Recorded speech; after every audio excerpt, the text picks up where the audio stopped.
I have been following the story of Toys R Us for a while now. Their enormous rise and becoming the largest and most recognizable toy store in the world, only for them to come crashing down following increased competition and a disastrous private equity takeover.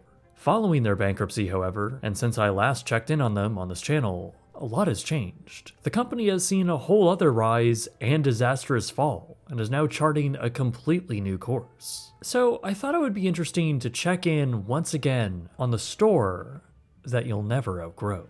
This is the 2026 update of Toys R Us. This video is sponsored by Factor. Head to factor75.com or click the link below and use code BSFFB50 to get 50% off your first Factor box, plus free breakfast for a year. Last time we took a look at Toys R Us, the chain was preparing, and in some cases executing, a massive comeback. You might remember that back in 2019, the 1977 founded Toys R Us Corporation had filed for bankruptcy and subsequently liquidated their entire American presence.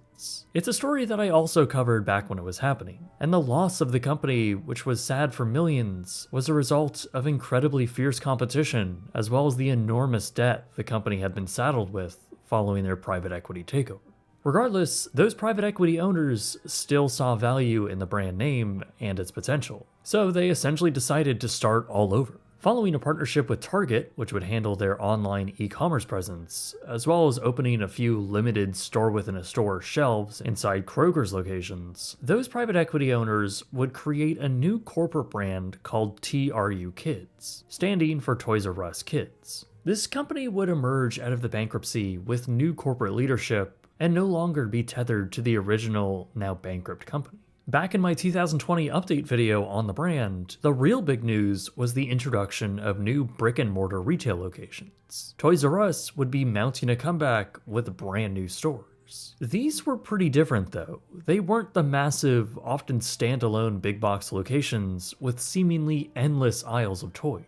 These new locations, primarily inside of shopping malls, would adopt interactive kiosks and focus on marquee products. And they would open 2 locations by the end of 2019. The company claimed that reviews for these new locations were positive, and following the initial 2 openings, Toys R Us leadership had said they were looking to expand up to 10 stores by 2020. Of course, however, the pandemic certainly threw a wrench into those plans. COVID lockdown measures meant that large gatherings and in-person shopping had to be scaled down. For new physical locations that had a lot of hands-on displays, this is probably one of the worst economic climates they could have imagined.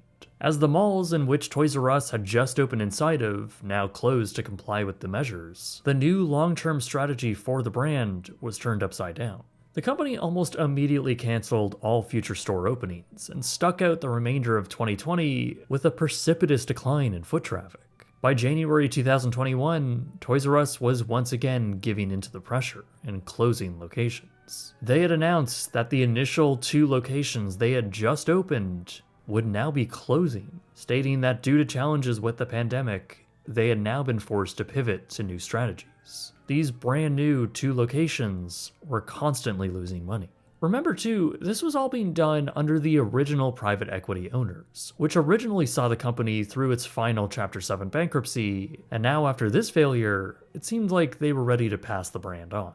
By March 2021, a brand management firm called WHP Global, which only owned a few small fashion companies, had announced that they would be acquiring controlling shares of True Kids, taking over the Toys R Us brand with their own new vision. While the new owners were just a management company, they were still backed by private equity with nearly $350 million behind them from Oaktree Capital Management. By now, the brand's only presence in America was again back online.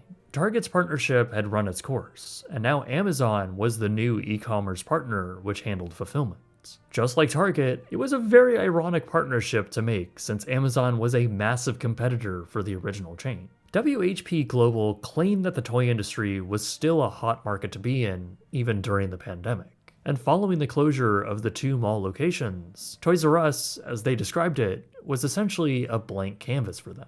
By summer of 2021, Toys R Us announced their entry back into brick and mortar. Just like the first time around post-bankruptcy, they would start out not with their own locations, but a store within a store concept, opening Toys R Us branded sections within 400 Macy's stores nationwide. While these began to roll out, the company was still eager to open a standalone new retail location by the end of the holiday season. And that's exactly what they did. By December 2021, the company opened what they claimed to be their new flagship store inside of the American Dream Mall. It was a sprawling 2-story, 20,000 square foot location, complete with a cafe and retaining much of the modern aesthetics originally crafted for the 2019 launch. But it didn't stop here. While the American Dream store seemed to be doing quite well, especially when I visited back in August of 2022, around the same time, Toys R Us opened another 9 locations, slowly building a larger presence. The company also announced more ambitious plans, laying out future expansion, including smaller locations inside of airports and even cruise ships. This is while in 2024, they made a deal with Nexcom, a retailer found primarily in military bases, where Toys R Us would now be included. To further their reach, particularly during the lucrative holiday season, the company would ink a deal with the seasonal retailer Go Calendars and Board Games, where they would set up and operate Toys R Us Holiday Shop in malls across the country. Clearly, the strategy here was to favor partnering with other brands who would operate their stores and focus on licensing the brand name out. While there are new shiny locations bearing the Toys R Us brand name, their reach in the physical storefront space is limited, and the growth on that front is calculated and incremental. This is all while the brand name is found in many other locations, just in a lesser extent. I myself came across one inside a weird strip mall Macy's in the Midwest. Relegated to the back wall of the soft goods big box store, the mess of the section wasn't exactly the hottest toy store on this Tuesday afternoon. Like many of the Macy's integrations, apart from maybe their flagship store, it is rather flat and modern. You'd assume a design language that would be the last thing a child would be interested in, but at least there is some color and a character photo op, which is nice. Choosing Macy's as the store within a store partner is an interesting one though, and as Macy's continues to decline and close stores, it'll be fascinating to see where Toys R Us fits in this whole mold. But during this whole turbulent bankruptcy and resurgence of the Toys R Us company in America, the brand name has always continued to live on in other countries around the world. There are still hundreds of stores internationally, completely separate corporate structures divorced from the American company. However, some of those outposts have also come on hard times. Toys R Us Australia, which first entered the country back in 1993, had essentially filed for Australia's version of bankruptcy in 2025.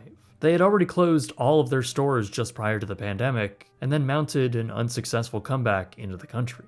Meanwhile, Toys R Us Canada, which first opened in 1984 and then was successfully sold off in 2018, had also held on longer than they could sustain.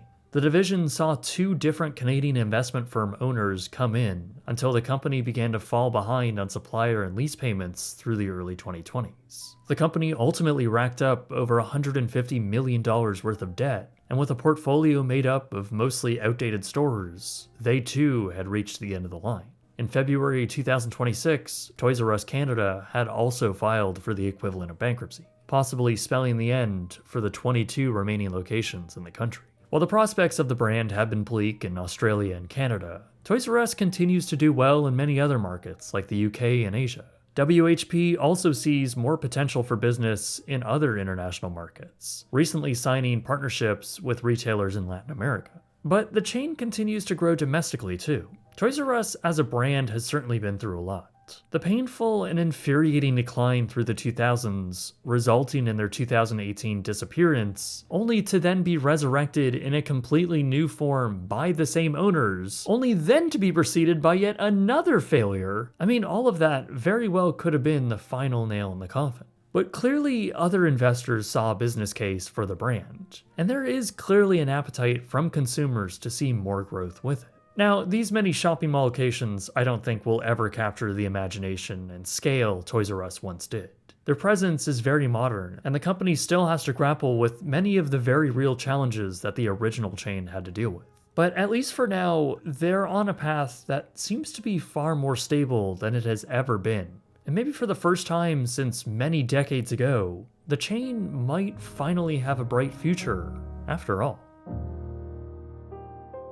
This video is sponsored by a service that I've been using for a few years at this point, Factor. Factor delivers chef-created, never-frozen meals of your choice straight to your home. If you're like me and looking to save time from cooking, not having to prepare and clean up meals, but also at the same time trying to eat a well-balanced meal, well, Factor is the perfect solution. They offer over 100 rotating weekly menu options from salads to breakfasts and more. With their dietitian-approved menu, you can find options that meet your own goals from high-protein, calorie-smart, low-carb, and more. Of course, the best part about all of this is the quality of their meals. After spending years ordering off their wide menus every week, I've always found their meals to be genuinely great quality and very well prepared.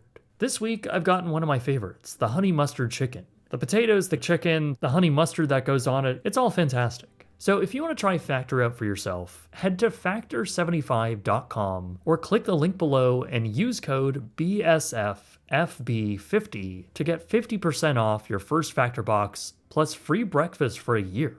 That's code BSFFB50 at factor75.com to get 50% off plus free breakfast for 1 year.